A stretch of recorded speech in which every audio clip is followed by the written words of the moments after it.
ever found yourself being so captivated by a legendary tale that you can't help but believe in it? For decades in Ukraine, the legend of the so-called death match served as a symbol of defiance against evil. In the 1940s, during the German Nazi occupation of Kyiv, a group of professional and amateur Ukrainian football players defeated a team of men from German Nazi artillery and Air Force units. Now, they played on this exact stadium. This is what we know for certain. It's what happens next that's more complicated. The real story of the Ukrainian team, mostly made up of Dynamo Kyiv players, has become distorted and embellished over time. One legend says that they were being shot at during the match. By far the most popular one is by Makar Goncharenko. He was one of the players. In a 1992 interview, Goncharenko said an SS officer told the team at halftime to lose. Goncharenko said they refused. If this person in the Soviet Union didn't tell this particular version of events, you can only imagine what would have happened to him and his family. The legend of the so-called death match is believed to have first appeared in print as a fictional story by Alexander Borshchehivsky just after the end of the Second World War. The Soviet authorities weren't too keen on making it public. They questioned the football players' motives for agreeing to play with the occupying forces. These players have to make a decision. Do we play in these games or do we not play? And if we play, is that good for morale? Is that good for the people of Kyiv? Is it good for them to see life carrying on? Or is that in some way collaboration with the occupying power? Would they even have been thinking like that? Or would they just have been thinking, you know, I'm a footballer, I want to play football, and this is a way of getting food, of getting money, of just living? This flyer was reportedly later used by the Nazi German forces to identify the players. Some were rounded up by the Gestapo on suspicion of serving in Stalin's security force, the NKVD. Among them, Mykola Korotkych, a Dynamo Kyiv player. At the time, the football club was known to have been sponsored by the police. Mykola Korotkych was killed by the Gestapo.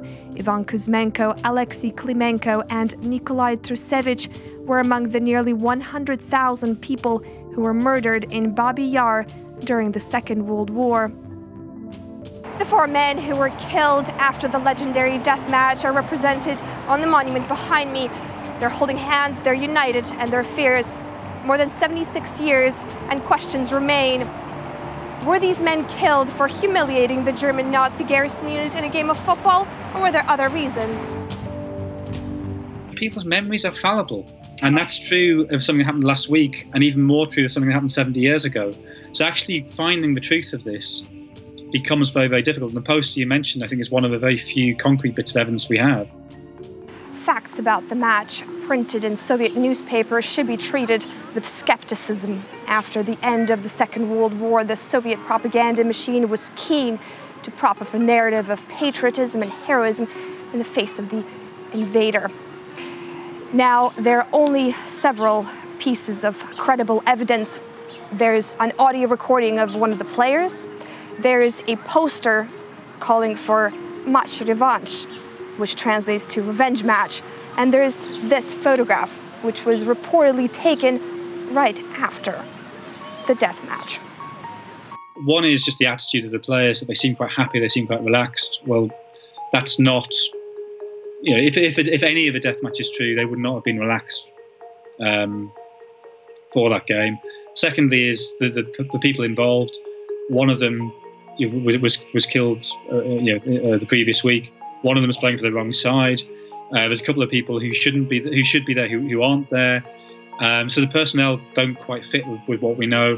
And then the third thing is this issue of the eagles on the shirts.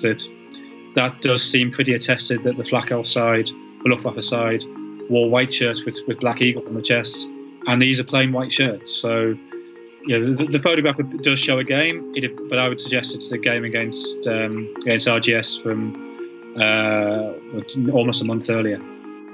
For millions of Ukrainians, this stadium is a monument to the legendary football club Dynamo Kyiv. It's arguably the most successful football club in Eastern Europe, and the legend of the so-called death match helped cultivate the iconic Dynamo image. Finding closure perhaps means celebrating Ukrainian football, as well as coming to terms with one of the darkest chapters in recent history, World War II. But it's very easy just to think of the Second World War as Britain good, Germany bad. But then you actually start to look at what that meant for people whose countries were invaded, the decisions they had to make, the complications of that. And you realise that this is all grey areas, that good and bad are much, much more complicated. Now, we'll never fully know the details surrounding the death match, but one thing's for certain, that the myth is more powerful than the truth.